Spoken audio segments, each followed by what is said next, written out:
வணக்கம். இன்றைக்கு நம்ம டாக் வித் முத்தலிஃப்ல பல்வேறு அரசியல் சம்பந்தப்பட்ட விஷயங்கள் பேச இருக்கோம். குறிப்பாக சொல்ல போனால் அதிமுக, திமுக சார்பாக பிரச்சார வியூகங்கள் பல மடங்கு போயிட்டு இருக்கு. அதில் இன்றைக்கு திமுக சார்பாக முதல்வர் அவர்கள் பல விஷயங்களை பேசியிருக்காரு.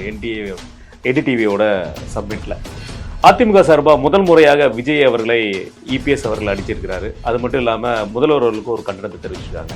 தேமுதிக எங்கே நிற்குனே தெரியல. இந்த மாதிரி பல்வேறு விஷயங்கள் இருக்குது. இந்த மாதிரி விஷயங்களை பேசுறதுக்கு இருக்கோம். அதுக்கு முன்னாடி சப்ஸ்கிரைப் பண்ணாதவங்க சப்ஸ்கிரைப் பண்ணி பாருங்கள், லைக் பண்ணுங்கள், ஷேர் பண்ணுங்கள். உங்களுடைய கமெண்ட்ஸ்க்கு நாங்கள் ரொம்ப எதிர்பார்த்து காத்துட்ருக்கோம். உங்கள் கமெண்ட்ஸை பண்ணுங்கள்.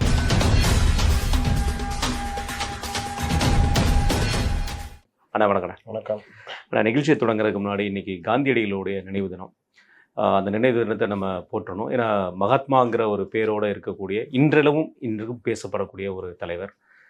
பல்வேறு விஷயங்களை இந்தியாவுக்கு ஒரு சாதனைகளாக பண்ணியிருக்காரு. அவர் மேலே நிறைய விமர்சனங்கள் இருந்தாலும் அவருடைய சாதனைகளும் என்றைக்கும் மறுக்க முடியாது. உங்களுடைய பொருள்? இந்தியாவை நான் ஏற்கனவே பேசியிருக்கேன். இந்திய மக்களை சமஸ்தானங்களாக பிரிந்து கிடந்தவர்களை சுதந்திர எழுச்சியின் ஒரு குடையின் கீழே கொண்டு வந்ததில் பல்வேறு தலைவர்களுக்கு பங்கு இருந்தாலும் மிக முக்கிய பங்குன்றது மகாத்மா காந்திக்கு இருக்குது. 1930க்கு மேலே தான் அவர் இந்திய சுதந்திர போராட்ட களத்துக்கே வராரு. அதுக்கு முன்னாடிலாம் அவர் தென்னாப்பிரிக்காவில் இருக்கார். தென்னாப்பிரிக்காவில் நிறவெறிக்கு எதிராக அவரே அந்த இதை கொடுமையை அனுபவிச்சோன்னு தான் அவருக்கு அந்த கோபம் வருது. நம்ம இந்த நிலவைக்கு எதிராக போராடணும்னு சொல்லிட்டு அங்கே போராடுறாரு. தில்லையாடி வள்ளியம்மையிலேருந்து பலரும் இது பண்ணுறாங்க. அங்கே போராடினவர் இந்தியாவுக்கு திரும்பி தன்னுடைய பாரிஸ்டர் பட்டத்தை பெற்றவர். இந்தியாவிலேயே பாரிஸ்டர் பட்டம் வாங்கினவங்க கொஞ்சம் பேர் தான் அரசியல் தலைவர்கள். அன்றைக்கி அங்கே போய் படிக்கிறது. அந்த பட்டத்தை வாங்கினவர் அந்த பட்டத்தை திறந்து விட்டு மக்களுக்காக இறங்குறாரு. அகிம்சா அப்படின்றது அவருடைய அடிப்படையான இது. மகாத்மா காந்தியுடைய அந்த தலைமையின் கீழே காங்கிரஸ் ஒன்றிணைது. அவர் தலைவராக இல்லாட்டினாலும் அவருடைய இதுதான், எப்படி ஐயா ராமதாஸ் அந்த மாதிரி அவர் தான் தீர்மானிப்பார்ன்றது. பல இடங்களில் இடதுசாரிகளை ரொம்ப கை ஓங்குறப்போலாம் வலதுசாரிகள் அப்படின்றத விட மிதவாதிகள் அப்படின்னு சொல்லிக்கலாமா? அப்படி சொல்லிக்கலாம். அப்படி சொன்ன மிதவாதிகள் எல்லோரையுமே ஆதரித்து அந்த இவர்களை நீர்த்து போக செஞ்சதில் அவருக்கு பெரும் பங்கு உண்டுன்னு சொல்லலாம். ஒத்துழையாமை இயக்கம் அவர் தொடங்கின மிகப்பெரிய இயக்கம். அந்த இயக்கத்தில் இந்தியா முழுவதும் அது பெருசாக மாறிச்சு 30களில். அன்றைக்கி சௌரி சௌரான்ற இடத்துல ஒரு பெரிய போலீஸ் ஸ்டேஷனை கொடுத்துறாங்க. அதோடு அந்த ஒத்துழையாமை இயக்கத்தை கைவிடுறாரு. நம்முடைய பாதை இது இல்லை அப்படின்னு தவறு. அந்த விமர்சனம் அவர் மேலே உண்டு. கம்யூனிஸ்டுகளுக்கும் உண்டு, தீவிர காங்கிரஸ்காரர்களுக்கும் உண்டு. திலகர்லேருந்து சுபாஷ் சந்திர போஸ்லேருந்து கடைசியாக அம்பேத்கர் வரைக்குமே அந்த இது உண்டு. இவர் ஒரு மிதவாத போக்கை எடுக்கிறாரு. வெள்ளைக்காரர்களுக்கு அது பயன்படுது அப்படின்னு. எப்பொழுதெல்லாம் மக்கள் எழுச்சி வருதோ அப்போதெல்லாம் இவர் பயன்பட்டான்ற ஒரு இது உண்டு. ஆனாலும் மகாத்மா காந்தி இந்தியா முழுவதும் மக்களை ஒருங்கிணைத்த ஒரு மிகப்பெரிய ஆகச்சிறந்த தலைவர்ன்றதில் மாற்றுக்கிறது இருக்க முடியாது. அவரு கீழே தான் இந்த சுதந்திர எழுச்சின்றது பெரிய அளவில் கொண்டு போச்சு.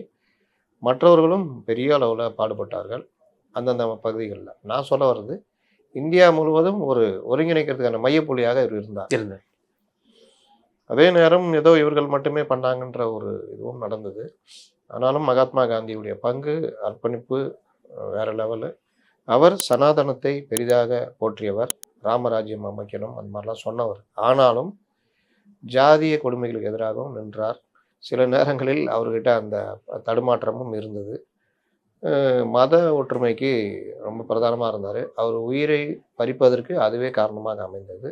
இந்தியா பாகிஸ்தான் பிரிவின் பொழுது நடந்த அந்த தாக்குதல்கள், 2 தரப்பு மக்களுக்கும் எதிராக நடந்த அந்த இது வன்முறைகள், அந்த இடத்துல போய் இவர் உண்ணாவிரதம் இருந்து அதை தடுப்பதற்காக எடுத்த முடிவுகள், குறிப்பாக பாகிஸ்தானுக்கு நாம் தர வேண்டிய அந்த ரிசர்வ் பேங்க் இருப்பு அன்றைய மதிப்பில் 51 கோடி ரூபா அந்த மாதிரி நினைக்கிறேன், 41 கோடி நினைக்கிறேன். அதை இந்திய அரசு தர மறுத்ததில் காந்தி தலையிட்டு அதை கொடுத்தே ஆகணும், முறைப்படி என்ன இதுவோ அதெல்லாம் பண்ணணுன்றதெல்லாம் பண்ணது. இந்த மாதிரி விஷயங்கள் எல்லாம் ஒரு தரப்பினருக்கு கோபத்தை மூட்டுது. இவர் அதிகமாக இஸ்லாமியர்களுக்கும் அவர்களுக்கும் சப்போர்ட் பண்ணுறாரு. இவரால் தான் அந்த நாட்டு பிரிவினை இந்த மாதிரி விஷயங்கள்லாம் அப்படின்ற மாதிரி. நாட்டு பிரிவினை உருவாக்குனவன் பிரிட்டிஷ்காரன். பிரிவினை வந்த பிறகு அமைதி ஏற்படணும்னு பாடுபட்டவர் மகாத்மா காந்தி. அசலாக அதுவே அவர் உயிருக்கு கொலையாக அமைந்து 48 ஜனவரி 30 காலை 11 மணிக்கு அவர் வழக்கம் போல் அவருடைய சாந்தி நிகேதனா அவருடைய அந்த ஆசிரமத்திலேருந்து வெளியே வரும் காலையில் அந்த பிரச்சாரத்துக்காக சொல்லும்போது கோட்ஸே உள்ளிட்டவர்களால் சுட்டுக் கொல்லப்பட்டார். நாடே துக்கத்தில் ஆழ்ந்தது. உலகத்தில் உள்ள நாடுகளுடைய தலைவர்கள் எல்லோரும் பெரிய அளவில் அன்னைக்கு வின்ஸ்டன் சர்ச்சில் சொன்னது, "பாவிகளா, எத்தனையோ ஆண்டுகள் எங்களுடைய இதில் நாங்கள் பாதுகாத்ததை ஒரு ஆண்டு கூட நீங்கள் அவரை 5 மாசத்துல இந்த மாதிரி சொன்னதாக சொல்வார்கள்."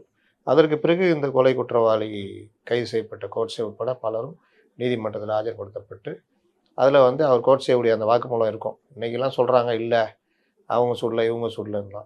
அசலன் அவரே பார்த்து சுட்டுக்கிட்டார். அதில் இவர் வந்து பிடிவாதக்காரர், இவர் நினச்சதை செய்யணும்னு நினைப்பார், அதை தான் இந்தியாவுக்கு எதிராக அது பண்ணுவார். இவர் இந்த மாதிரிலாம் பண்ணார்னு அவருடைய கொள்கையை எடுத்து வச்சு பேசினார். கடைசியில் அது ஒரு தண்டனை, இந்த மாதிரி விஷயங்கள்லாம் கிடச்சிது. நாம் மகாத்மாவை இழந்தோம் அப்படின்லாம். மகாத்மா காந்தி காங்கிரஸ் ஆட்சிக்கு வரக்கூடாதுன்றதில் சுதந்திரத்துக்கு பிறகு கடுமையான இதில் இருந்தார். நம்ம வந்து போராடணும், நம்ம பணி முடிஞ்சிச்சு, இனி நம்ம வந்து அரசியல் கட்சியாக இது இருக்கக்கூடாதுன்றதில் உறுதியாக இருந்தார். அன்றைக்கே அவருக்கு தெரிஞ்சிருக்கிறது, காங்கிரஸ் இந்தியாவை இவர்கள் எல்லோரும் யார், இவங்க எந்த அளவுக்கு லாப நோக்கத்தோடு போவாங்க அப்படின்றதில் அவர் உறுதியாக இருந்தார். அதை நேரு போன்றவர்கள் அதுக்கு தானே காத்துருந்தாங்க, செய்து முடிச்சிட்டாங்க. அதனால் அவர்கள் அதுக்கு ஒத்துக்கலை. அன்றைய தினம் அவர் நான் துக்கத்தோடு இருக்கிறேன் அப்படின்றதெல்லாம் அறிவிச்சதெல்லாம் பார்ப்போம். சுதந்திர தின கொண்டாட்டங்களின் பொழுது மகாத்மா எங்கேயுமே கலந்துக்கல. அவர் இதற்கு எதிராக இருந்தார். நான் இந்த மாதிரிலாம் இருந்தேன். அதனால் அந்த மாதிரி ஒரு மனிதர் கண்டிப்பாக மகாத்மா காந்தியுடைய நினைவு நாள் என்று. அவரோட நினைவு நாள் அன்றைக்கு இன்னைக்கு பார்த்தீங்கன்னா கடலூரில் ஒரு 70 வயது முதியவரை நடு ரோட்டில் எரிச்சு கொண்டிருக்காங்க. நம்மளோட தமிழ்நாடோட சட்டமும் இந்த லெவலில் இருக்குது, லாண்டார். எப்படி பார்க்குறாங்க அந்த விஷயத்தை? கடந்த வாரம் ஒரு பீகாரிலிருந்து தனது 2 வயது மகனோடு தனது இளம் மனைவியை அழைத்து கொண்டு தமிழ்நாட்டுக்கு வேலைக்காக வந்த ஒரு குடும்பம் சிதைக்கப்பட்டு, அந்த குடும்பமே இல்லாமல் செய்த கொடியவர்கள். அவர்கள் அதற்கு பிறகு அந்த உடல்களை பல்வேறு இடங்களில் டிஸ்போஸ் செய்தது. அதற்கு பிறகு அந்த சாக்கு மூட்டையில் இருந்து எடுத்து, அந்த சாக்கு மூட்டையில் இருந்த துண்டு சீட்டை வச்சு, அப்புறம் அந்த பகுதியில் சிசிடிவி கேமரா வச்சு ஒரு 2 பேர் கைது பண்ணும்பொழுது தான் அந்த நபருடைய மனைவியை பாலியல் பலாத்காரம் செய்து கொன்றதும், அந்த அழுத குழந்தையை தரையில் அடித்து கொன்றதும் வெளியில் வருது. அவ்வளோ கொடூரமான செயலை செய்தவர்களும் அதே பீகார் மாநிலத்தை சேர்ந்தவர்கள், இங்கே வேலை செய்கிறவங்க அப்படின்றதும் வெளியே வந்தது. இதில் ரொம்ப கொச்சைத்தனமாக மனிதாபிமானமற்ற முறையில் அந்த திமுக ஆதரவாளர் விசிகாவில் இருக்கிற பாலாஜி அவருடைய மனைவி டாக்டர் ஷர்மிளா, நானாவனா மணிப்புர பாரு உத்தரப்பிரதேச பாருன்னுவாங்க, அவங்க அந்த பேசின பேச்சு அது எந்த வகையில் கொண்டு போய் சேர்க்கறதுன்னு தெரியல. இவங்களை கொலை பண்ணுறதை வந்து தடுக்க முடியுமா போலீஸாலன்னா? அது முடியாது. ஆனால் சட்டம் ஒழுங்குக்கு பாதிப்புக்கு பிரதான காரணமாக இருக்கிறது மது, போதை கலாச்சாரம், அதனுடைய எல்லையற்று போவது, இந்த மாதிரி விஷயங்கள். 2வது, கொலை செய்தவர்கள் உடலை டிஸ்போஸ் செய்த அந்த இது வந்து நீங்கள் அப்போ எங்கேயுமே 3 இடத்துல 3 பாடிகளை கொண்டு போய் போட்டிருக்காங்க. ரொம்ப சாவகாசமாக பண்ணிட்டு போயிருக்காங்க. சிசிடிவின்னு ஒன்று இல்லைன்னா அந்த அந்த அந்த இதில் பாடியில் லெட்டர் அந்த அட்ரஸ் இது இல்லைன்னா கண்டுபிடிச்சிருக்க முடியாது.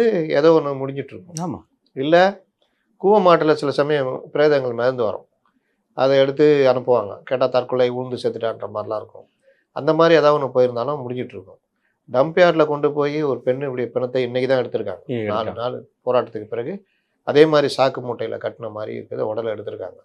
அப்போ இவ்வளோ ஈஸியாக செய்ய முடிகிற அளவுக்கு சட்டம் ஒழுங்கு இருக்குது. அதுதான் நம்ம சொல்ல வர்றது.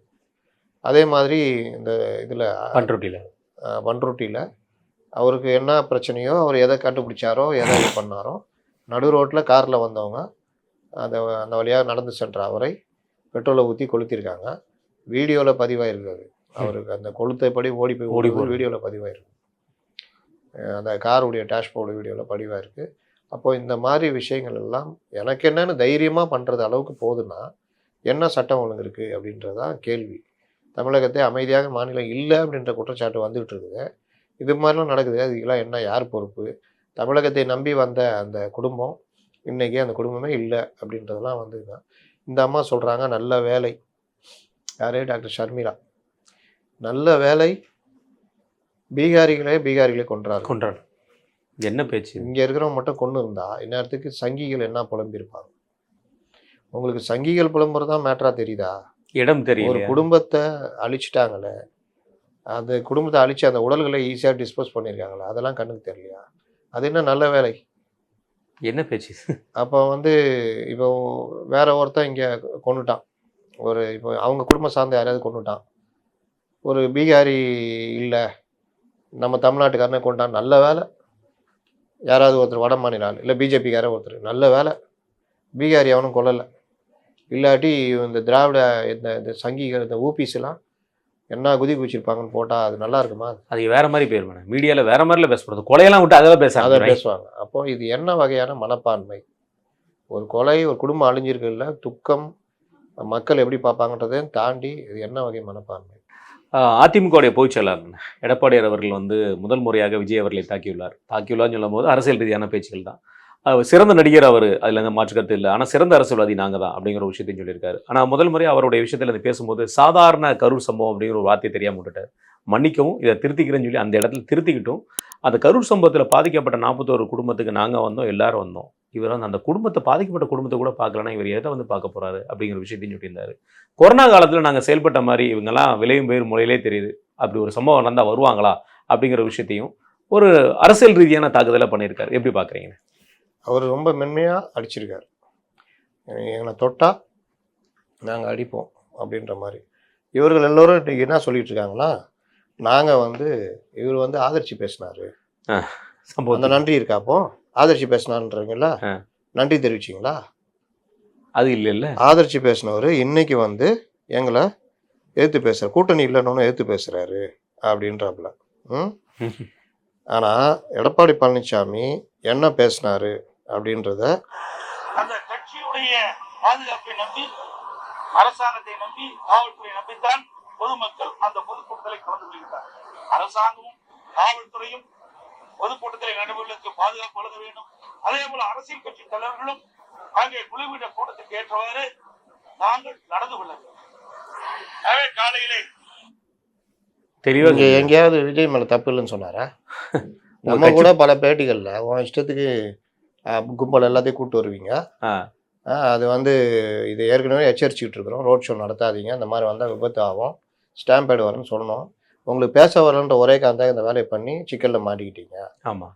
அதே நேரம் இதில் பொறுப்பு அரசுக்கும் காவல்துறைக்கும் இருக்குது. இதை தானே எல்லாரும் சொல்கிறது. எல்லாரும் சொல்கிறோம். என்னமோ நீங்கள் அப்படி நல்ல பிள்ளைங்கன்ற சொன்ன மாதிரி எடப்பாடி அப்படி சொன்னார், அன்னைக்கு வந்து எங்களுக்கு சப்போர்ட்டாக பேசினார், இன்னைக்கு இப்படி பேசினா உங்களுக்கு சப்போர்ட்டாலாம் பேசவே இல்லையா? ஒரு வார்த்தை கூட சொல்லல. அரசியல்வாதிகளும் காவல்துறையும் அரசும் தன்னை நம்பி வர மக்களுக்கு பாதுகாப்பு கொடுக்கறதுல இதாக இருக்கணும். அது மாதிரி பொதுக்கூட நம்பி தானே வர்றாங்க. உங்களை நம்பி வரவங்களை மிஸ்லீட். இப்போ பத்திரிகையில் ஒரு செய்தி இன்னைக்கு கூட ஒரு இது படிக்கிறேன், அதிமுக எம்எல்ஏ அதிரடி கைது அப்படின்னா எனக்கு ஒரு சந்தேகம் இருந்தது. இவனுங்க எப்பவுமே சாதாரண கைதை கூட அதிரடி கைதுன்னு போட படிக்க வைப்பாங்க, படிக்க வைக்கிறதுக்கான ஏற்பாடு. உள்ளே போய் பார்த்தா இந்த சாதாரணமாக போராட்டம் நடக்கும்ல, டெய்லி காலையில் கைதாகி மாலையில் விடுதலை ஆகுது, அந்த மாதிரி ஒரு போராட்டம் நடந்திருக்குது. அதில் அதிமுக எம்எல்ஏ கலந்துருக்காரு, அவர் கைது. இதை இப்படி நான் கூப்பிட்டு அவங்க பத்திரிகை இதுக்கு சொல்லிட்டேன், இது மாதிரிலாம் போட்டிங்கன்னா முட்டு சந்துக்கு போயிடுவீங்க, மிஸ்லீடு. இல்லை சார் நான் பார்க்குறேன் சார். இதை விட ஒரு வார இதழோட முக்கியமான ஒரு இது, அவங்க ரெகுலராக நடத்திக்கிட்டு வர ஒரு ஷேர் மார்க்கெட் சம்மந்தப்பட்ட விஷயத்தில் நேற்று போட்டிருந்தாங்க, தங்கத்துக்கு பதில் அலுமினியம், வெள்ளிக்கு பதில் என்ன, பரபரப்பாக பார்க்கப்படும் களம் அப்படின்னு சொல்லி போட்டிருக்காங்க. இது தாமிரமா? தாமிரத்தை கூட தாமிரத்து மேலே கவனம் செலுத்த ஆரம்பிச்சிருக்காங்கன்றது உண்மை. அது அப்போ இந்த மாதிரி மிஸ்லீடு இருக்குல்ல, இது பண்ணாதீங்க அப்படின்னு. அப்போது நீங்கள் என்ன பண்ணீங்க? 12 மணிக்கு பொதுச் செயலாளர் கலந்துக்குவார்னு பேட்டி கொடுக்குறீங்க. இவர் விஜயை வச்சு ஒரு தடவை நான் மதுரைக்கு ஷூட்டிங் போகிறேன், யாரும் வந்து விடாதீர்கள் அப்படின்னு என்ன அர்த்தம்? விஜய் கட்சி தொடங்கி பத்திரிகையாளர்களை பார்த்த ஒரே பேட்டி அதுதான். அவ்வளோதான். அது கூட எதுக்கு? இங்கே கோயம்புத்தூரில் ரோட் ஷோ நடத்தின மாதிரி மதுரையிலையும் பண்ணலாம், ஷூட்டிங் போகும்போதே இவ்வளோ நெருக்கடி. ஆமாம், இதில் என்ன கொடுமை, நான் அங்கே மதுரையில் கூட்ட கூண்டுக்கு பிறகு இதை பேச வச்சுக்கிறாரு. அது முன்னாடியே சொல்லிட்டாங்க, ஏற்பாடு நடந்துருச்சு. இவருடைய அயோக்கியத்தனத்தை சொல்கிறேன். ரோடு ஷோன்ற பேரில் எனக்கு மக்கள் கூட்டம் வருது பாருன்றது அயோக்கியத்தனத்தை இவர்கள் பண்ணாங்கன்னு. அதில் இவர் போகும்போது சொல்லிட்டு போகிறாரு, நான் ஷூட்டிங் போகிறேன். ஷூட்டிங் போகிறேன் இதுக்கு முன்னாடி போய் சொல்லிட்டா போனேன், இல்லை இதுக்கு முன்னாடி ஷூட்டிங் போனப்போ இந்த மாதிரி ஆச்சா? சரி மதுரைக்கு போகிறேன் வராதிங்கன்ட்டீங்க.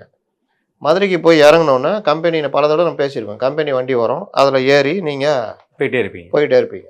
அது நான் அன்றைக்கி மட்டும் அந்த பிரச்சார வாகனத்தை வச்சுட்டு அது மேலே ஏறுறீங்க. அப்புறம் போலீஸ் தடுத்து வழக்குலாம் போட்டுருன்னு சொன்னால் பிறகு அந்த இது அடங்குச்சு. நான் திரும்ப திரும்ப பல தடவை பதிவு பண்ணியிருக்கேன், உனக்கு பேச வராது, 2 நிமிஷம் 5 நிமிஷம் பேசுவேன், அதை மறைக்கிறதுக்கு ரோடு ஷோன்னு காலையிலேருந்து கூட்டத்தை கூப்பிட்டு வருவேன். அதில் ஒரு ஏமாற்றுத்தனம் தான் ஃபஸ்ட்டு திருச்சியில் நடந்தது. திருச்சியிலேருந்து 4-5 மணி நேரம் திருச்சியை ஸ்தம்பிக்க வச்சு அன்றைக்கி பல பேர் டைரக்ட் துபாய் ஃப்ளைட்லாம் இருக்குல்ல, எல்லாம் பல பேர் பல இதை மிஸ் பண்ணாங்க. இது இல்லாமல் சாலைகளில் பெரும் போக்குவரத்து, அது ஹைவேஸில் போக்குவரத்து பாதிப்பு, ரொம்ப பேர் சிக்கலுக்கு ஆளானாங்க. அந்த செருப்புகள் மட்டும் அவ்வளோ இருந்ததா? அந்த ஹைவேஸோட க்ளீன் பண்ணக்கூடிய அந்த கான்ட்ராக்ட்காரங்க அவ்வளோ பெரிய ஒரு ஸ்டேட்மெண்ட் கொடுத்துருக்காங்க. அவ்வளோ செருப்பு ரோட்டில் போட்டு போயிருக்காங்க. இது முடிஞ்ச உடனே நீங்கள் அந்த ஏதாவது ஒரு இடம், திருச்சியில் ஒரு இடம் பேசிட்டு, அரியலூர் பேசிட்டு, நைட்டு பெரம்பலூர் போகும்போது இவருக்கும் லேட் ஆகிடுச்சு. அங்கே ஒரு விஷயமும் தெரிஞ்சிச்சு. அப்போ என்ன மிஸ்லீடுன்ற மாதிரி 12 மணிக்கு அந்த பெரம்பலூரில் என்ன ஆகுதுன்னா, பெரம்பலூரில் லேட் நைட் ஆனோடனே போலீஸும் சொன்னோன்னே போயிடுறாங்க. இல்லாட்டி அந்த சம்பவம் பெரம்பலூர் நடந்திருக்கும். முதல் நாளே முற்றும் போடலாம். அப்போ நீங்கள் எந்த அளவுக்கு காலையிலன்னு சொல்லிட்டு 3 கூட்டத்தையுமே தள்ளி தள்ளி மிட் நைட் வரைக்கும் கொண்டு போனீங்க. அது காரணம் என்ன, எனக்கு எவ்வளோ கூட்டம் வருதுன்னு காமிக்கிறதுக்கு. ஆனால் நீங்கள் செய்ய போனதுன்னா பரப்புரையில் இது வரைக்கும் எல்லா தலைவர்களுமே பரப்புரை பண்ணது. கூட அவர் சொல்கிறாரு, எங்கள் இதெல்லாம் அனுமதிச்சிருந்தா கரூர் சம்பவம் மாதிரி பண்ணாமல் இருந்தாங்கன்னா நேரத்தையும் எங்கள் தலைவர் அப்படியே கட்டி தமிழ்நாட்டில் லட்சணம் தான் தெரியுமே, நான் போட்டேன் ஆட தெரியாதவன் மேடை கொண்டு சொன்ன மாதிரி பரப்புரைன்னா பரப்புரை பண்ணோயா, ஆட்டின்னு காட்டிக்கிட்டு கூட்டத்தை கூட்டு போய்கிட்டு இருக்கிறீங்க. இது நடக்கணும் லாஸ்ட் நடந்துச்சு. சரி, அதுக்கப்புறம் பண்ண வேண்டியதானே பரப்புரை. உன்னை யார் தடுத்தா? எடப்பாடி 180 தொகுதி போயிட்டாரு, அன்புமணி போயிட்டாரு, நயினா நாகேந்திரன் போயிட்டாரு, அண்ணாமலை இதுக்கு முன்னாடியே பலது முடிச்சிருக்காரு, பிரேமலா தான் பண்றாங்க. 4வது சுற்றுப்பயணம். என்ன உங்களுக்கு கேடு? மக்களை சந்திக்க தான் கேடு. இன்னைக்கு கூட ஒன்று போட்டிருந்தேன். என்ன போட்டிருந்தேன்னா, தலைவர்கள் இன்று புரோட்டோகால் என்னென்ன இருக்கு, முதல்வர் சிவகங்கை, சீமான் சென்னை, நயினா நாகேந்திரன் சென்னை, இன்னொருத்தர் இவர் பெரியகுளம் நம்ம ஓபிஎஸ், டிடிவி சென்னை, விஜய் சென்னை, பனையூர் வீட்டுக்குள். மற்ற தலைவர்கள் அவருடைய வேலையை பார்த்துருக்காங்க, மக்களோட இருக்காங்க. நாளைக்கு போட்டாலும் இதே தான் போடணும், அது கட் பண்ணி அடுத்த வாரம் போட்டாலும் இதே தான் போடணும், வேற எதுவும் இல்லை. அப்போ பனையூர் வீட்டுக்குள்ள வந்து என்ன பண்ற அப்படின்றது ஒரு இது. அப்போ இவ்வளோ ஒரு இதுவாக நடந்துக்கிட்டு நீங்கள் கடைசியாக கரூரில் என்ன பண்ணுறீங்க? கரூருக்கு போனோம்னா நீங்கள் சொல்லுங்கள், ஃப்ளைட்டில் போய் இறங்குறீங்கன்னா சேலத்தில் இறங்குறீங்களா, திருச்சியில் இறங்குறீங்களா? சேலம் தானே, ஊருக்கே தெரிஞ்ச விஷயம். அப்புறம் திருச்சியில் இறங்குண்ணா, உன் நோக்கம் என்ன? தாமதம் தான், கும்பலை கொண்டே போகிறது. 12 மணின்னு உன் பொதுச்செயலா பேட்டி கொடுத்தாரு. பேட்டி கொடுத்ததுக்கு என்ன சமாளிச்சிங்க? உங்கள் கட்சிக்கார் சொன்னால் வாட்ஸ்அப் குரூப் வச்சுக்கிறீங்களா? ஆண்டவனை வச்சு ஒரு வாட்ஸ்அப் குரூப் வச்சுக்கிறாப்பலாம் ஜான் ஆரோக்கியசாமி. ஓஹோ, அதெல்லாம் ஒரு பெரிய காமெடிலாம் இருக்குது.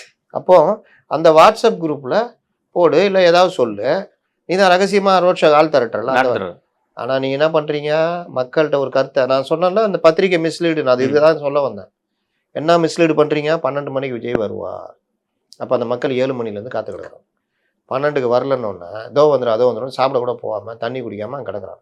இவர்கள் எவ்வளவு இரக்கமற்றவர்கள் சொல்கிறதுக்கு, இவர்கள் இதுவரை நடத்திய மாநாடு எல்லாம் உச்சி வெயிலில் நடத்திருக்காங்க. நீங்க படத்துல கூட நீங்க கூற போட்டதே 5 மணி ஷோக்கு 12 மணில போய் வெயிட் பண்ணுவாங்க. காலைல 5 மணி ஷோக்கு அது இவனுங்க வந்து விருப்பப்பட்டு வராது. கூட்டத்துக்கு நீ தான் கூட்டுற வர போறான்னு சொல்ற. ஆமா, அந்த மாநாடு நீ தான் நடத்துற. ஏன் உச்சி வெயில நடத்துற? ஒரு டாப்பை தான் போடுறியா? எதுவுமே கிடையாம தண்ணி கொடுக்காம விக்கிற வேண்டிய மாநாட்டில் என்ன கதியானாங்கன்னு தெரியும். அடுத்த மாநாட்டில் 2 பேர் மதுரையிலே அதில் செத்து போனாங்க. யாரையாவது கண்டுக்கிட்டீங்களா? செத்து போனவங்களா கண்டுக்கிட்டீங்களா? இறக்கன்றதோ இதில் எம்ஜிஆர் யாரையாவது கண்டுக்கிட்டா? 72ல் செத்து போன தொண்டருக்கு வருஷம் பூரா உதவி கொடுத்துட்டு 1986ல் போகும்போது அந்த தொண்டருடைய மனைவியை கூட்டுவா, அவரை நான் பார்க்கணும்னு சொன்ன ஒரு எம்ஜிஆர். நீ கூட சஜியே கண்டுக்காத ஆள் நீ.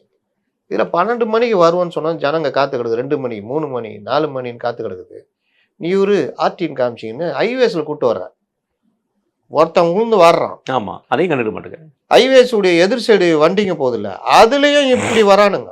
அவங்களுக்கு ஆர்டின் காமிச்சுங்க. என்ன ஆர்டின், என்னையா இது? எந்த காதை கேட்டோம்னா ஜென்சி, என்ன ஜென்சி, உனக்கே 51 வயசு ஆகுது. ஆமாம், இன்னும் ஜென்சி ஆர்டின் காமி. என்ன கலாச்சாரத்தை உருவாக்குறீங்க? அரசாங்க ரீதியாக 5 வருஷம் ரிட்டையர் ஆக வேண்டியது. குடும்ப உறவுகள்லேயே பிரச்சனை இருக்குது. ஒரு குடும்பம்னா எப்படிங்க இருக்கணும்? காலைல எழுந்திப்பா, அவங்க வேலையை பார்ப்பாங்க. என்னப்பா ஒருத்தவங்க சமையல் பண்ணிட்டு இருப்பாங்க, நான் கிளம்புன சாப்பாடு கட்டணுவோம், அது பண்ணணுவோம். ஏதாவது ஒரு காலைல தகராறு, ஏதாவது ஒரு சின்ன சண்டை போவோம், இவ்வளோ நேரம் ஆகுது அப்படி இப்படின்ட்டு வந்துடுவோம், வேலையை பார்ப்போம், ஈவினிங் போவோம், சாதாரணமாக இருக்கும். நைட் நம்ம சாப்பாடு அதுன்னு சாதாரணமாக உறவு இருக்கும். எங்கேயாவது லீவு நாளில் எங்கேயாவது வெளியே போகலாமா, அதுன்னு சண்டைகள் இருக்கும், சமாதானம் எல்லாமே இருக்கும். வெளியில் போனால் அவங்க எங்கள் வீட்டுக்கார மாதிரி உலகத்தில் யாருமே கிடையாதுன்னு பேசுவாங்க. ஒவ்வொரு பொண்டாட்டியும் கேளுங்கண்ணா, எங்கள் வீட்டுக்கார் வந்து பயங்கர, அங்கே ஆஃபீஸ்லேயும் எங்கள் வீட்டுக்கார் தான் பயங்கர புத்திசாலி. எல்லா வீட்லேயும் பேசுவாங்க. அப்படிதான் இருக்கும். எல்லாருக்கும் ஒரு கதை இருக்கும். எங்கள் பெரியப்பா, எங்கள் தாத்தா எங்கள் காலத்தில் பெரிய ஜமீன்தாராக இருந்தார், எல்லாம் எங்கள் சொந்தக்காரெல்லாம் ஏமாற்றி போட்டுட்டாங்க, நாங்கள் அதனால தான் நீங்கள் நடுத்தரில். எல்லாருக்கும் ஒரு கதை இருக்கும் தெரியுமா? இது நம்முடைய வாழ்க்கை. இதில் காலையில் எழுந்திரிச்சிட்டு ஏம்மா என்ன பண்ணுறம்மா, ஐ லவ் யூமா அப்படின்னோடனே, சோறு கிண்டிகிட்டு இருக்கேன் உனக்கு காலைல ஆஃபீஸ் கட்டுறதுக்கு, ஐ லவ் யூ டூ அப்படின்னு நான் சொல்லுவாங்க. டிஃபன் பாக்ஸில் வச்சு கொடுத்துடலாமா? என்ன ஆர்டின் காமிக்கிற, கொண்டு போய் காமியா உன் ஆர்டின் எங்கெங்க காமிக்கணுமா காமியா. அஜிதா ஆக்னல் வந்து நான் அங்கே காமியா ஆர்டின் காமிச்சிருக்கலாமே. என்ன செயற்கையான வாழ்க்கை வாழ்ந்துக்கிட்டு, செயற்கை செயற்கை செயற்கை எல்லாத்துலேயும் செயற்கை.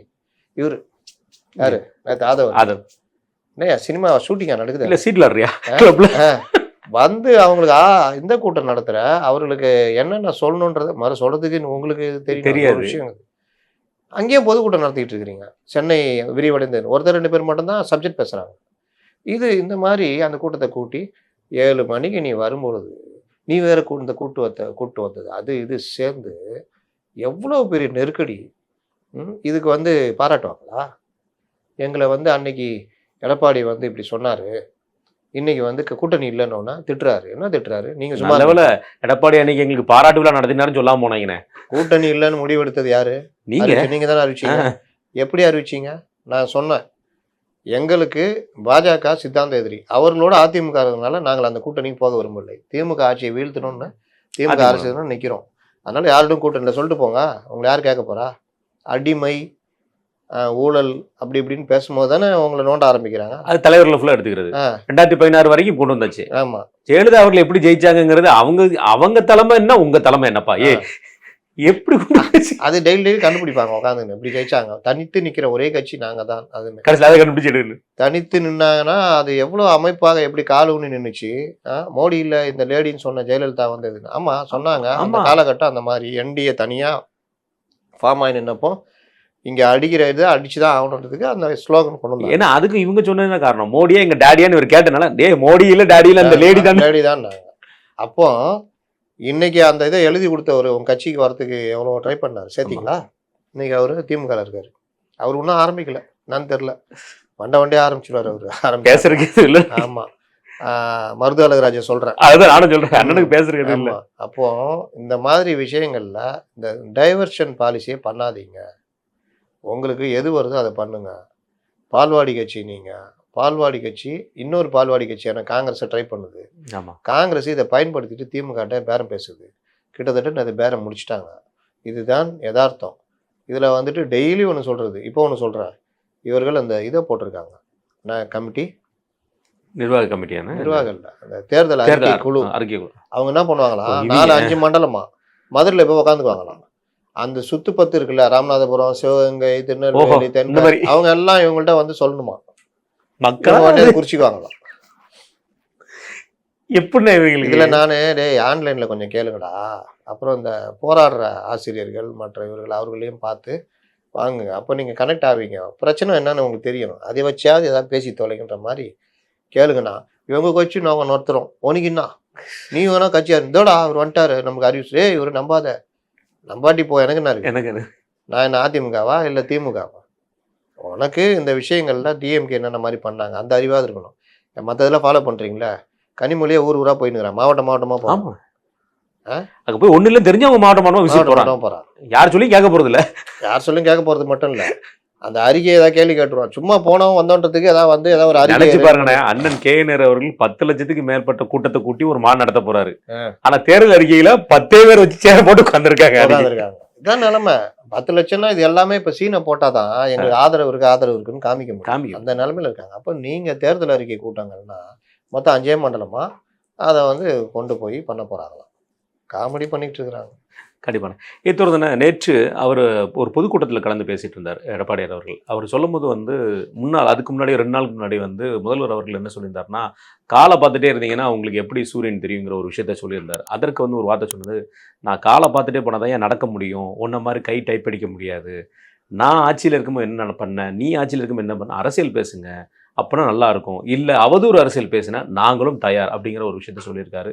இது அவர் பொறுமை இழந்ததுக்கு காரணமா, இது எப்படி பார்க்குறீங்க? திரும்ப திரும்ப ஒரு கேவலமான ஒரு அரசியலை நோக்கி திமுகவினர் தள்ளுகிறார்கள். அதுக்கு அவர் இரையாகக்கூடாதுன்றதான் என்னோட நம்மளுடைய இது வந்து பொதுமக்கள் எப்படி பார்ப்பாங்கன்னா, ஒருத்தரை நீங்கள் அவதூறு பண்ணி அசிங்கப்படுத்துறீங்கன்னா, அசிங்கப்பட்டானான்ற மாதிரி பார்க்க மாட்டாங்க. அவதூறு பண்ணுறவர்களுடைய அவருடைய தன்மையை தான் பார்ப்பாங்க. கண்டிப்பா. அதனால் அதெல்லாம் வந்து இவர் இது பண்ணக்கூடாது. பால்டாயில்னு ஒரு தடவை பேசிட்டாங்க. அப்போவே நாங்கள்லாம் சொன்னோம், அவர்கள் தரம் இறங்குறாருன்னா இந்த சைடு இறங்கக்கூடாது. அதுவும் ஒரு முதல்வர் பொறுப்பில் இருந்தவர் அது ஒரே தடவை தான் சொன்னார், அப்புறம் இது பண்ணல. அதனால் இவர்கள் வந்து நீங்கள் இப்போ டெபுட்டி சீஃப் மினிஸ்டர் உதயநிதியுடைய 5 ஆண்டு கால பேச்சை பார்த்தீங்கன்னா, ஒவ்வொரு பேச்சிலையுமே அடிமை, தவழ்ந்து போய் ஊர்ந்து போய் டேபிளுக்கு அடியில் இன்னும் கொச்சையெல்லாம் பேசினார். ஆமா. திருமதி சசிகலாவை இது பண்ணி கொச்சையாக பேசினார். அப்போ இதெல்லாம் அவர்கள் ரசித்து கொண்டு அவர்களுக்குள்ளே பேசிகிட்டு இருக்கிறாங்க. இதில் 5 ஆண்டு கால இவருடைய பேச்சு பார்த்தீங்கன்னா, இவர் கலைஞரின் பேரனாக இளம் பெரியார் எல்லாம்னா ஒரு தெளிவான ஒரு விஷயமும் ஏதோ கொண்டு போயிருக்காரா அப்படின்னு பார்த்தா இருக்காது. எதுவுமே திராவிடத்தை மறந்து விட்டார்கள், கொள்கைகளை மறந்து விட்டார்கள், இவர் போய் பேசுவார். அங்கே போய் அந்த கூட்டத்தில் இவரும் இது தான் பேசுவார். திமுகவினருக்கும் பேச வராது. வாடகைக்கு தீக்கால இருந்து அப்புறம் நல்லா பேசுகிறான் பாய் அது இந்த அண்டா செந்தில்னு நான் சொல்கிறது காரணம் அவர் தன்னை அண்டான்னு சொல்லிட்டு அவரை ஒத்துக்கிட்டார். நான் அண்டா தான் பண்ணேன், அதனால சொல்கிறேன். அப்போ இவர் இந்த மாதிரி ஆளுநர் மேடையில் ஏற்றி கண்டபடி பேச விட்டு இவர் அதாவது சில நிறுவனங்களில் எடிட்டராக இருப்பாங்க, சேனல் எடிட்டர்கள், ஒரு நாலேஜும் இருக்காது. கீழே உயரம் கஷ்டப்பட்டு உழைச்சி அந்த நாலேஜை கொண்டு வருவான். இவர் மேலே உட்காந்துட்டு யாருக்கும் எதுவும் தெரில, நான் மட்டும் இல்லைண்ணா அப்படின்வாரு. ஒரு நாள் அவர் வெளியே அனுப்பிச்சிடுவாங்க, வெளியே போய் ஒன்றும் இல்லாமல் போயிடுவார். அந்த மாதிரி நான் சொல்லியிருக்கேன் பல தடவை. கூட்டு உழைப்பை பயன்படுத்திக்கிட்டு நிற்கிறவன் ஒரு நாள் விளங்க மாட்டான். கூட்டு உழைப்பை தன்னுடைய நாலேஜில் இன்னும் கொஞ்சம் கொண்டு போகிறது, தன்னுடைய உழைப்பை செலுத்துறவன் தான் நிற்பான். அவனால் எங்கேயும் நிற்க முடியும். இதை மாதிரி இவரும் என்னென்னா கூட்டு உழைப்பை பயன்படுத்திக்கிறது. எப்படி இவர்கள் எல்லாம் பேசுகிற அந்த அறிவார்ந்த விஷயங்கள் அப்படி நம்புகிற அந்த விஷயங்களை இவர் வந்துக்கிட்டு யாருக்கும் இன்று கொள்கையே தெரியவில்லை, அவருக்கு திராவிடம் என்றால் என்ன, கொள்கை என்றால் தெரியுமா அப்படின்னா திருப்பிட்டு கேட்டால் உங்களுக்கு தெரியுமா, தெரியும்பா, ஏய் எழுதி கொடுறா, கேட்டுக்கிறாங்க, அந்த கூட்டத்தில் பேசணும். ஆதரவர்ஜன் உங்க கூட உள்ள ஆதரவர்ஜனாவே அதை கேட்கற, உங்களுக்கு தெரியாது நினைச்சதுன்னா அவர் கேட்கற.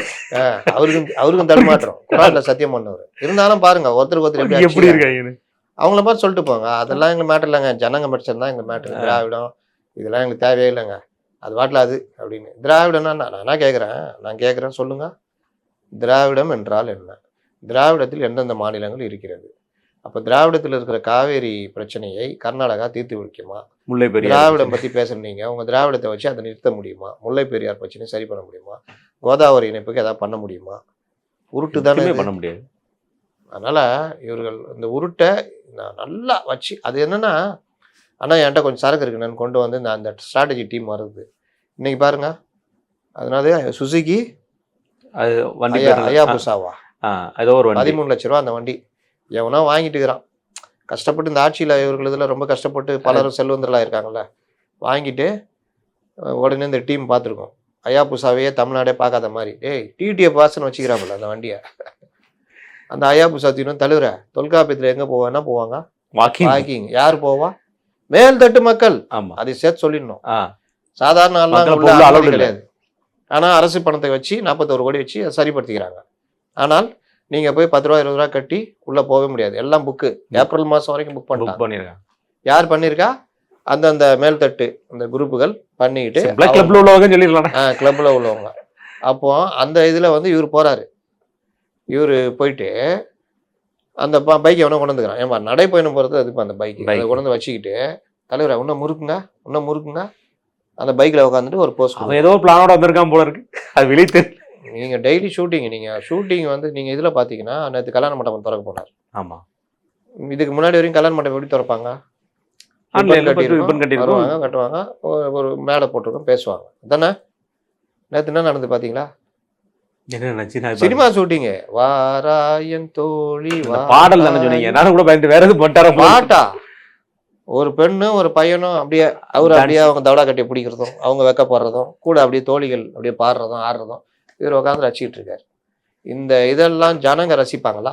என்ன பண்றது, நல்ல மாப்பிள்ளை மணமகள் அறிக்கை எதுவும் பண்ணல இல்லைன்னா அது வந்து யாராவது எம்எல்ஏ வச்சு திறந்து வைப்பாங்க. நேற்று ஒருத்தர் கேட்டான்னு சொன்னல என்கிட்ட, நம்ம என்னன்னா நீர் தொட்டியெல்லாம் இவர் எம்எல்ஏ திறக்கிறார். ஆமா, கல்யாண மண்டபத்தை முதல்வர் திறக்கிறாருல்ல, இதுக்காக அங்கே போய் விழா நடத்தி இது வச்சு திறக்கிறது. அதுக்கு ஒரு பாட்டு டீமு, அது செலவு. ஜூனியர் ஆர்டிஸ்டா இது, இங்கேயும் ஒரு ஜூனியர் ஆர்டிஸ்ட் இருந்தார். இந்த பைக்கு ஐயாபுசிக்கு முன்னாடியும் ஒருத்தர் ஐயாபுசி ஒருத்தர் நின்றுந்தார். யாருன்னு பார்த்தா எந்த நிலை வந்தாலும் நிற்பன்ற ஒரு மூத்த பத்திரிகையாளர் கூட நிற்கிறாரு. என்னடா நானே பார்த்தேன், என்னடா அந்த வாக்கிங் போகிற அந்த ஜூனியர் தானமேன்னு பார்த்தா நிற்கிறாரு. வேற ஒரு படத்தில் நிற்கிறார் பக்கத்தில். விட்டா அவரும் கேமரா எடுத்துருப்பாரு. தலைவர் அப்படி நல்லா முறுக்குங்க தலைவரை, எடுத்துங்க தலைவரை, காலை எந்த காலத்துல இந்த காலை வைங்க, இப்படிக்கா ஒரு போஸ்ட் கொடுங்க தலைவரை, கீழே இருந்து இந்த ஆங்கிள் எடுக்கிறோம், அப்படி பைக்கில் இது பண்ணுங்க அப்படின்னு. என்னங்க ஒரு மாநில முதல்வரை வச்சுக்கிட்டு இந்த மாதிரிலாம் கூட்டடிச்சிட்டு இருக்கிறாங்க. அவருக்கும் அதை பற்றி இது இல்லை, அதை வேற எடுத்து போட்டுக்கிட்டு இருக்காங்க வெளியில. அங்கே அவர் பகவத்மான் வந்து பஞ்சாப் முதல்வர் வந்து நடந்து போகிற விஷயங்கள், அங்கே நடக்கிற விஷயங்கள், அதை எடுத்து அவர் போட்டுட்டு இருக்கிறாரு. இவங்க என்னன்னா வண்டியில ஓரி வந்துட்டு இருக்குது, வச்சு கொடுத்துட்டு இருக்காப்புல. தலைவரை முறுக்குங்க தலைவரை, ஏப்பா போட்டோக்கு முறுக்குன்னா என்னப்பா சவுண்டு கேட்க போனா, வீடியோவில் வந்து அந்த வண்டி சவுண்டு, இன்னும் அந்த கம்பெனிக்கு நீங்கள் பிராண்ட் அம்பாசிடரா அவங்க தான் அந்த வேலையை பண்ணுவாங்க. அப்போ எல்லாருமே ஐயோ பூசி வாங்கிடலாமா இனிமேல்? புரியல. இனிமேல் பனையூரில் கால்ஷீட் கேட்க ரொம்ப கம்மி தான். எவ்வளோ பாரு, ரொம்ப கம்மி தாங்க, 13 லட்சம் தான். நம்ம வண்டி 2.5 கோடி இருக்கும்போது 13 லட்சம் 2 வண்டியை வாங்கு முடிஞ்சு. ஏன் ஈசிஆர் ரோட்டில் ஓட்டி ஒரு இது எடுக்க வேண்டியதுன்னா ஒய்யா பூசி ஆக்கி விட்ருவோம். அவ்வளோ பெரிய வண்டி அது, நான் நின்றுட்டு போஸ்ட் கொடுக்கலாம். இதெல்லாம் வந்து ஜனங்க ரசிப்பாங்களான்னு கேட்குறேன். இப்படி அவர் அந்த காலத்தில் அவரால் முடிஞ்சது மாநாடை மயிலாடை இந்த மாதிரி நடத்தி பார்த்துருந்தாரு. இவரால் முடிஞ்சது இந்த இதை பார்த்துட்டாங்க. மொத்தத்தில் ஷூட்டிங்கு இதுவும் தான் போய்கிட்டு இருக்கிறாங்க. ஜனங்க இதை ஏற்றுக்க மாட்டாங்க அப்படின்றதான் நிலை.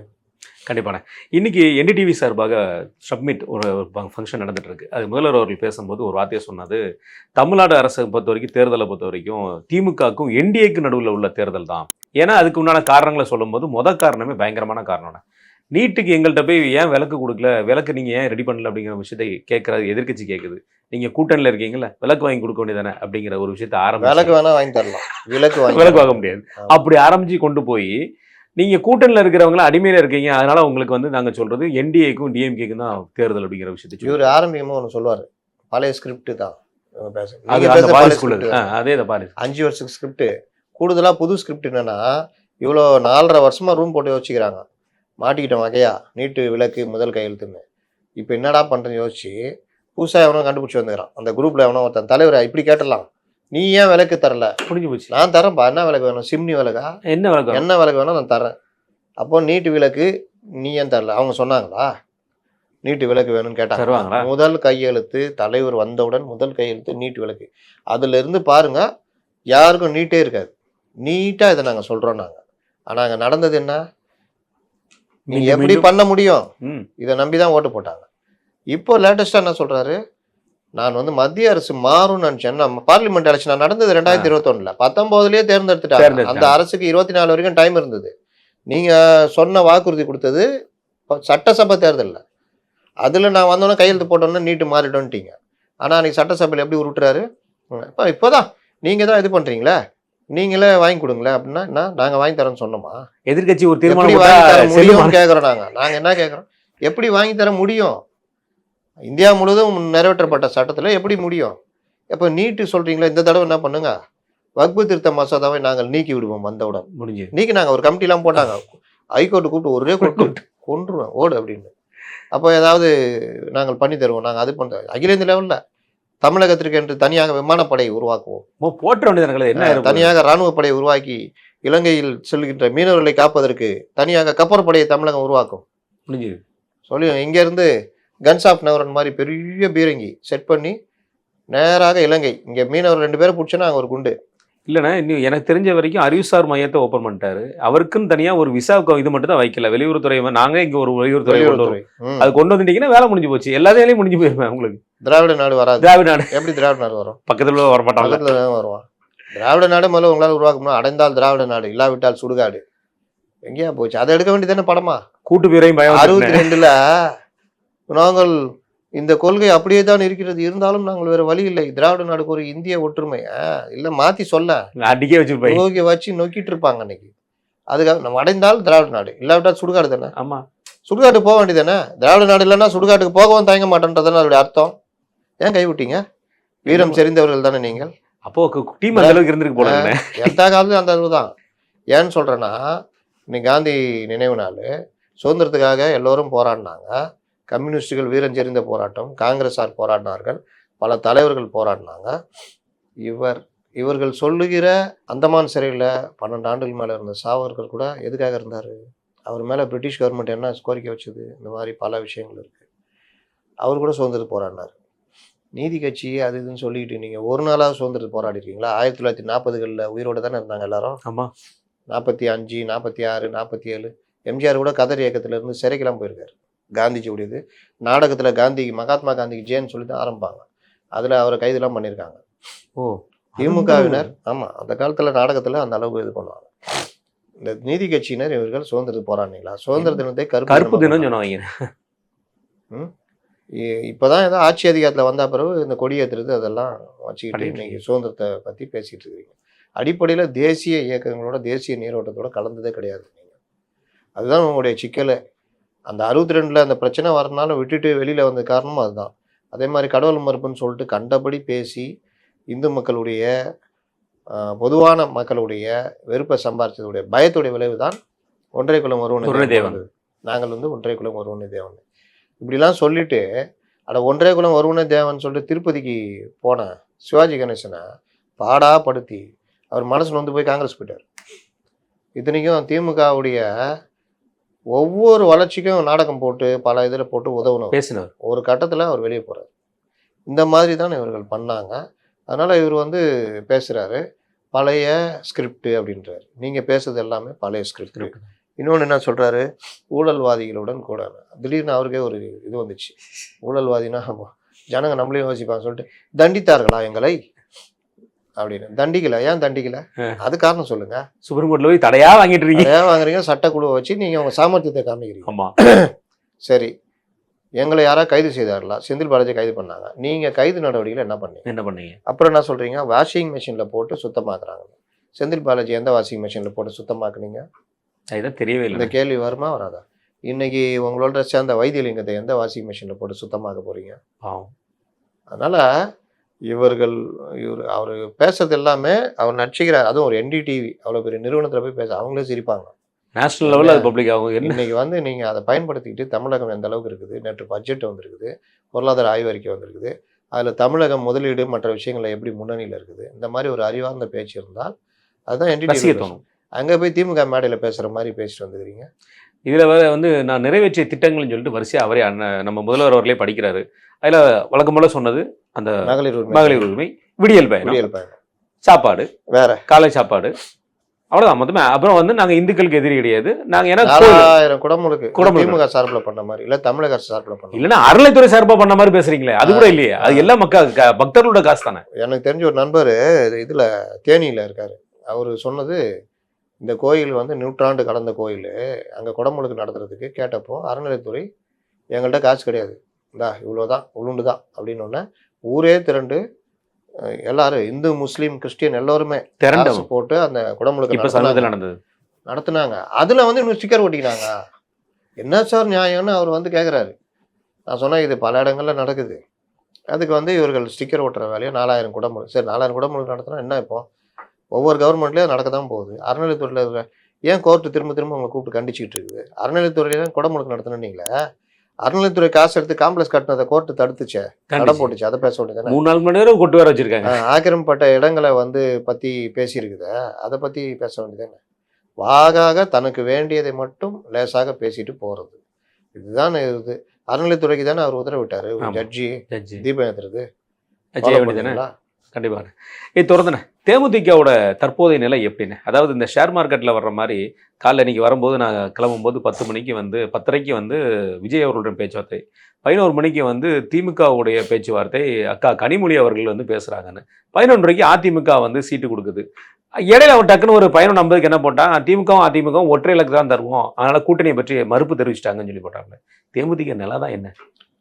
அன்னி யாரே குழப்பத்தில் இருக்காங்க. நான் தான் சொன்னேன்ல, கொள்கை அரசியலை விட்டு லாப அரசியலுக்கு போனால் 9% நீங்கள் 0.5% நிறுத்திருக்கீங்க. இப்போது உங்கள் பையன் அடுத்த கட்ட தலைவர்னா தப்பாக வழிகாட்டுறீங்க. உங்களுக்கு லாபம் வரணும், அவ்வளோதான்.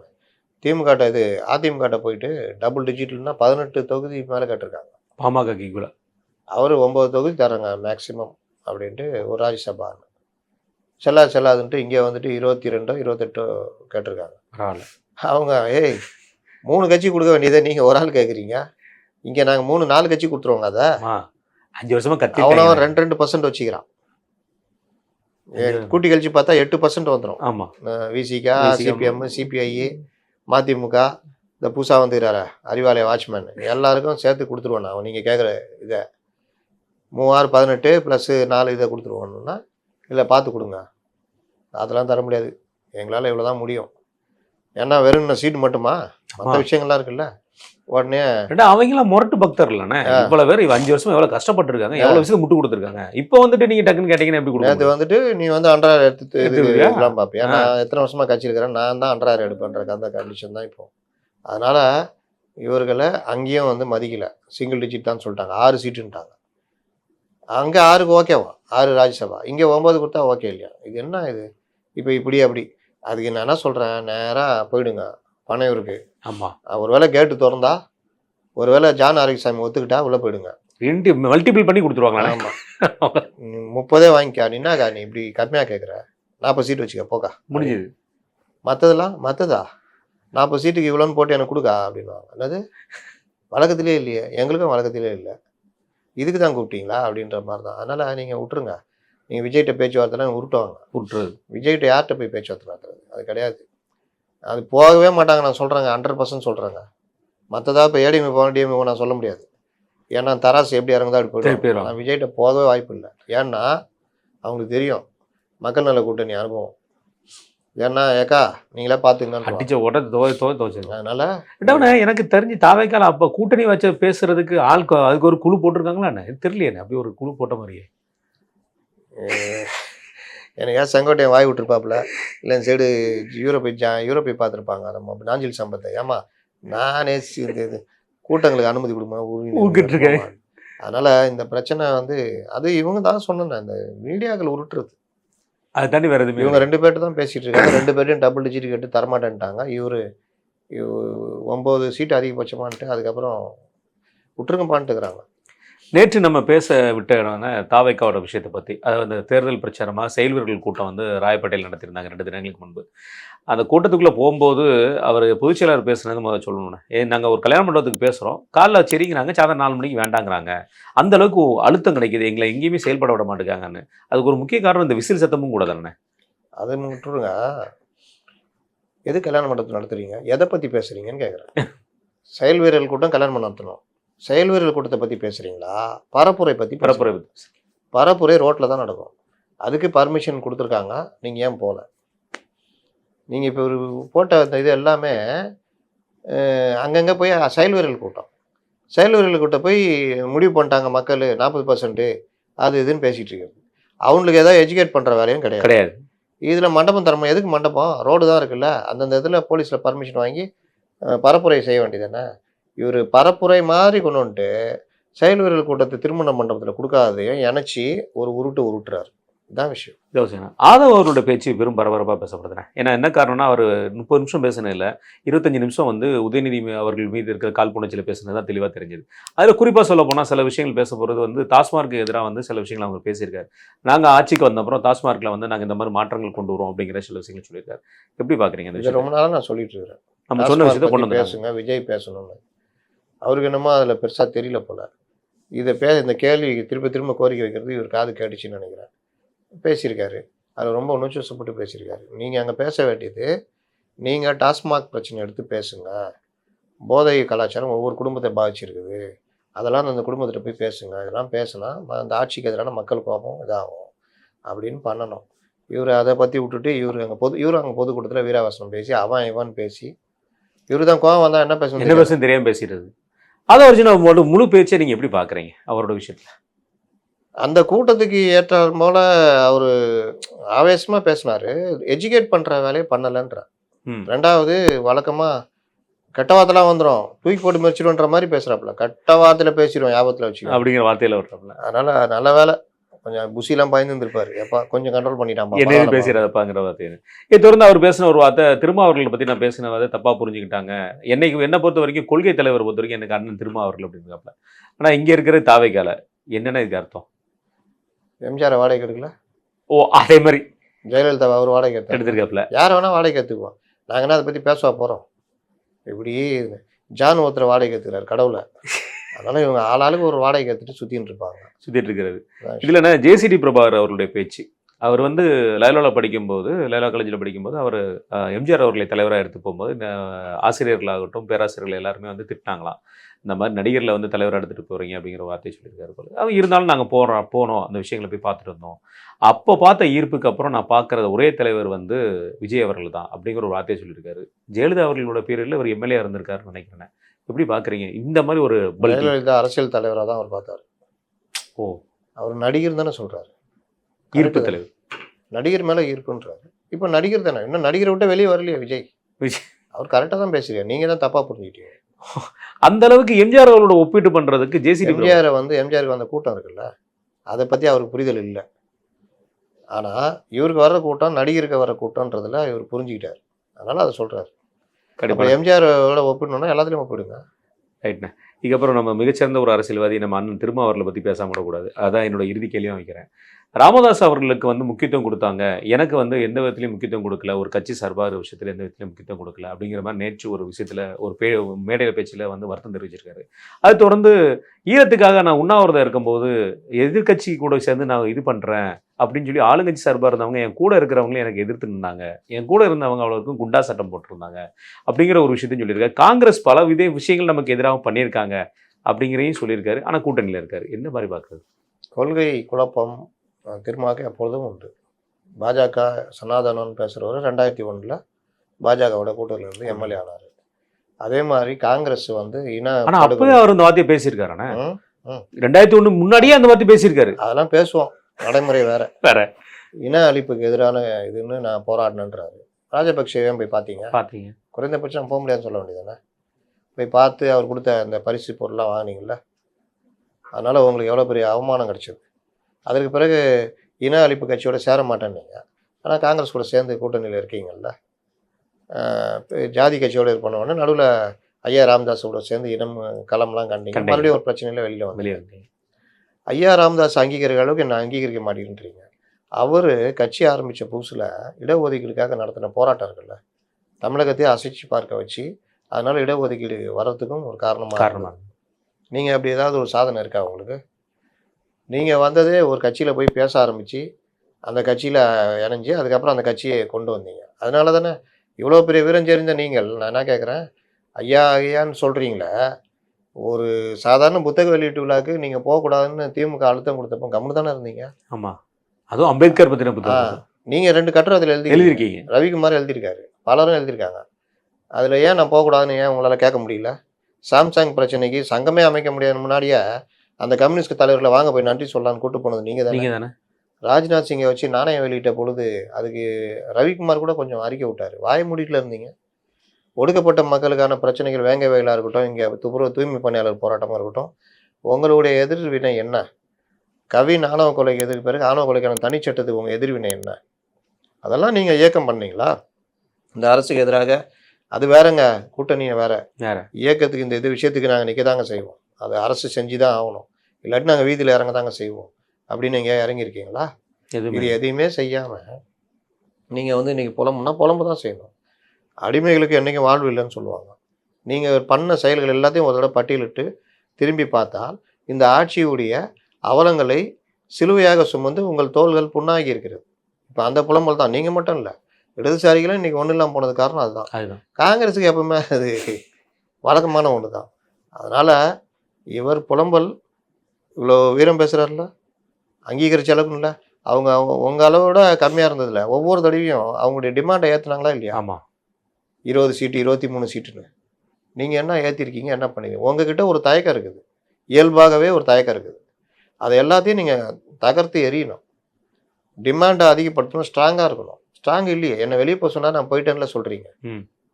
அப்புறம் என்ன இருக்குது அதில்? அதுக்கப்புறம் வந்துட்டு அங்கே போயிட்டு கட்டு விரியன் கண்ணாடி விரியன்னு பேசுனீங்க. மறுபடியும் வந்து கூட்டணி சேர்ந்துக்கிட்டு 1000 பிரச்சனை இருந்தாலும் நாங்கள் வந்து கொள்கையில் ஒன்றாக இருப்போன்றீங்க.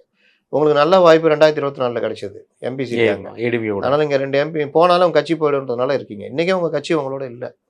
அதுதான் நம்ம பார்க்க. நீங்கள் எதாவது முடிவெடுத்தீங்கன்னா கட்சியை உடைக்கிற லெவலுக்குலாம் போகிறாங்க.